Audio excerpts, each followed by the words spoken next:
მოგესალმებით ჩვენი გადაცემის გლობალური იაპონიის სპეციალურ გამოშვებაში, რომლის მსვლელობისას განვიხილავთ თუ როგორ იცავს იაპონია თავის მდიდარ კულტურულ მემკვიდრეობას. ისეთი საფრთხეებისგან, როგორებიცაა კლიმატის ცვლილება, მიწისძვრა და ექსტრემალური ამინდი. ჩვენს მოგზაურობას იაპონელების სათაყვანო ადგილიდან, ეიჰიძის ტაძრიდან დავიწყებთ, რომლის ციფრული ასლის შექმნაზეც სპეციალისტების გუნდი მუშაობს.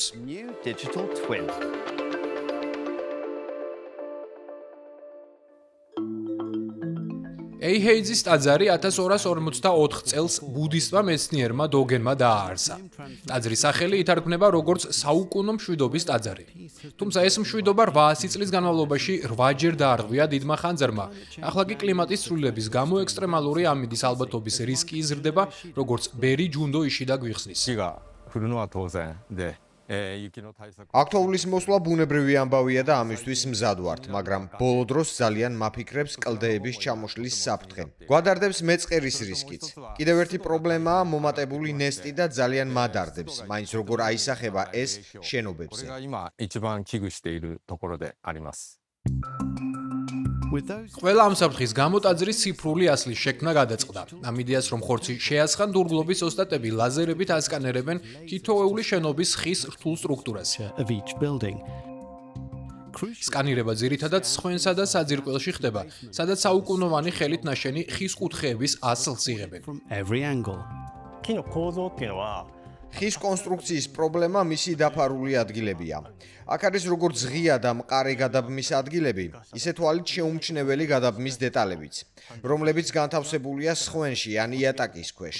ასეთი ადგილების სკანირება გვეხმარება, რომ აღვადგინოთ ისინი და სანდო გათვლები გავაკეთოთ. ჩვენი სპეციალობა ასეთი ადგილების სკანირებაა.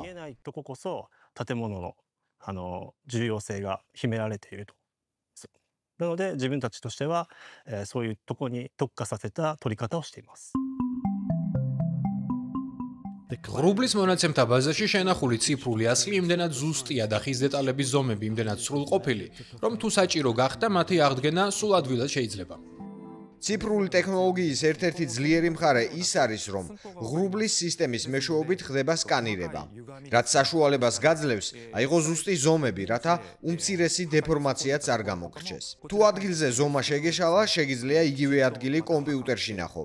ხელახლა გაზომო და გაიგო, რამდენად სერიოზულია დეფორმაცია. იაპონიის ფუკუისა და ჰოკურიკუს რეგიონებში ძალიან მნიშვნელოვანია მიწისძვრის ფაქტორზე ყურადღების გამახვილება. მიწისქვეშა ხევები აქ ხშირია. 2024 წლის იანვარში კი ჰოკურიკუ ძლიერმა მიწისძვრამ გაანადგურა. დაზიანებულ შენობებს შორის აღმოჩნდა კანაძავის ციხესიმაგრეც, რომლის 5 უძველესი კედელიც ნაწილობრივ ჩამოიშალა. დღეს ექსპერტები ზედმიწევნით ზომავენ ანგრევებს და სანამ სტრუქტურის აღდგენას დაიწყებენ, სამ განზომილებიან სკანირებას უტარებენ თითოეულ ქვას. მე-19 საუკუნის დროინდელი იარაღის საცავის კედლები მიწისძვრამ დააბზარა და ახლა ოსტატები მის აღდგენას ცდილობენ. ამისთვის იაპონურ ტრადიციულ სამშენებლო მასალას, ეგრეთ წოდებულ არაკაბეს ბრინჯის ნამჯით გაზავებულ მიწას იყენებენ. ეს კედელი მოქსოვილია ბამბუკისა და ჩალის ღეროებით.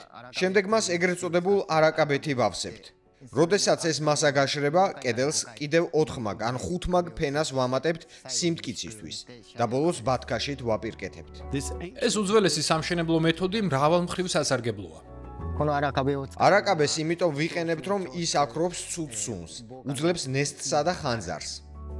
ეიჰიძის ტაძარზე მომუშავე სპეციალისტთა გუნდი გეგმავს, რომ ციფრული ასლის ტექნოლოგია მთელ მსოფლიოში გაავრცელოს ისტორიული ძეგლების დასაცავად. ეს რომ გამოვიდეს, აუცილებელია ძეგლების მცველებთან ისეთივე მჭიდრო თანამშრომლობა, როგორც მაგალითად ბუდისტ ბერებთან აქვთ. უნდა გავიაზროთ კულტურული მემკვიდრეობის ადგილის მნიშვნელობა, სანამ მასზე ერთობლივ მუშაობას შევუდგებით. უნდა ვითანამშრომლოთ ისტორიკოსებთან და არქიტექტორებთან, რათა ჩავწვდეთ მნიშვნელოვან დეტალებს. სხვაგვარად ვერ შევიგრძნობთ ამა თუ იმ ადგილის ჭეშმარიტ მნიშვნელობას. ბერები ციფრული ასლის პროექტს უყურებენ როგორც შესაძლებლობას, რათა მშვიდობის სურვილი რაც შეიძლება შორს გაავრცელონ. თუ კი ხალხი ნახავს ჩვენ მიერ შექმნილ ციფრულ ასლს და მოინდომებს ადგილზე მოინახულოს ეიჰიძის ტაძარი, თუ კი ასლი ამის სურვილს გაუჩენს ვინმეს, ძალიან მადლიერები ვიქნებით.